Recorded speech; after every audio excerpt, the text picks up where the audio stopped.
Hello, everybody. Welcome to today's topic. First of all, I want you guys to have a look at this clip, and I have created playlists already. If you want to dig deeper into a particular topic for you. Also, I am enclosing inside the video's description box link to my website, uh, which is from an old website, so a detailed list of everyday videos that I make, that I have made, and take the viewing pleasure from there because it's much easier. You can't show all the videos on the YouTube platform, so I've created a website where you can see anything you like at a click of a button.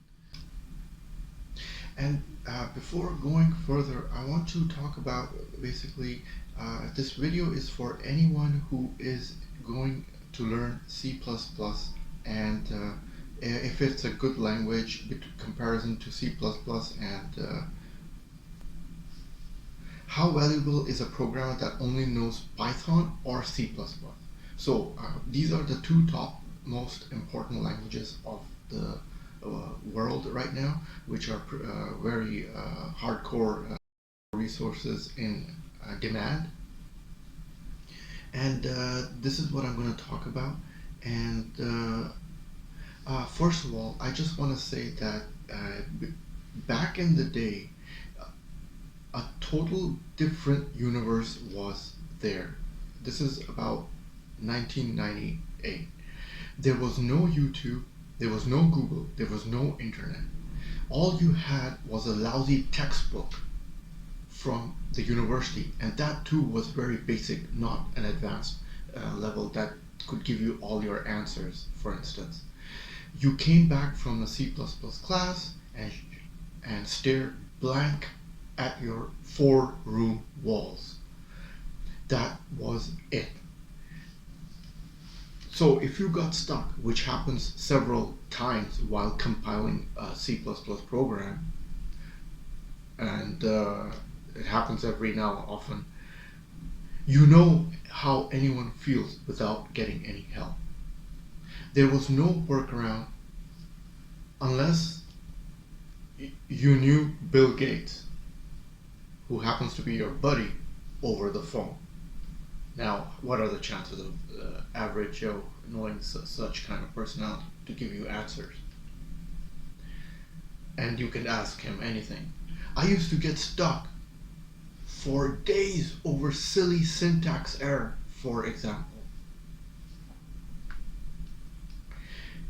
And nowadays, it only takes a matter of minutes on searching Google for alternative solution, and that's it.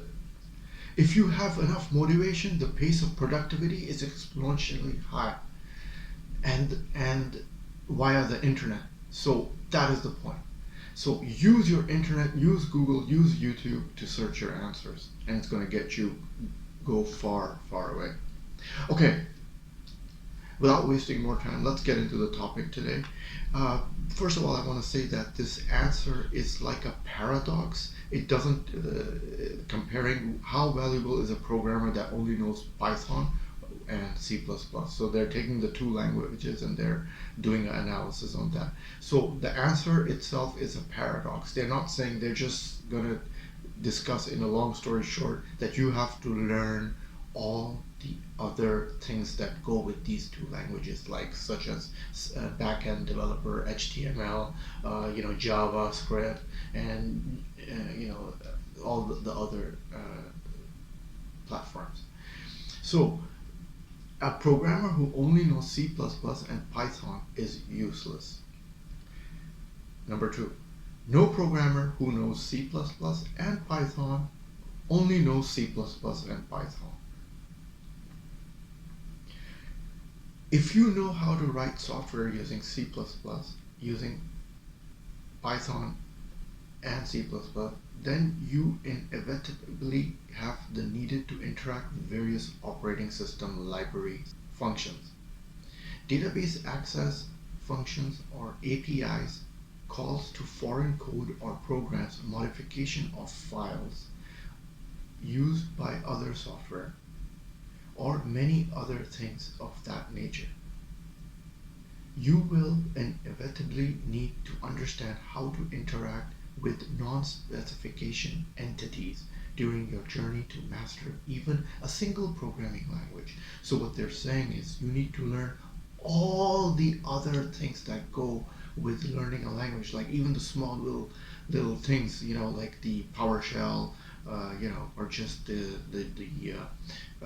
Windows command, operating system command line syntax, all those things you need to learn. If you have mastered the language without learning these critical skills, then you have only mastered the formal specification of the language. See, that's what I mean. You've only learned like the basics, not its practical use. See, there is the formal language learning, and then there is the hardcore industry level, like what goes on day to day, how you use the language.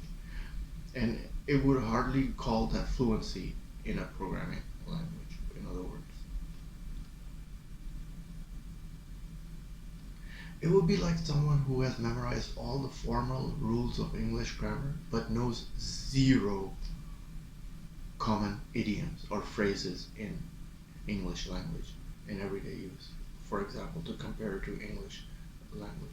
And is this unable to communicate with anyone who isn't an English professor? So does that mean that can you communicate with anyone, or do you need an English professor to communicate with, just knowing the basics of English language? See, that's the thing.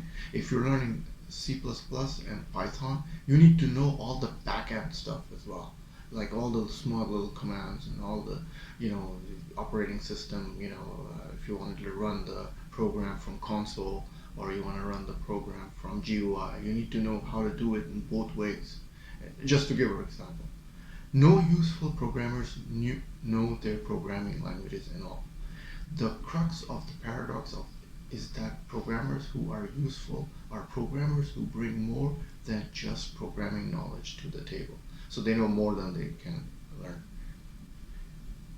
It would take infinite amount of time to fully master any programming language. There are too many possible ways to make a programming language that is too little time in a day for you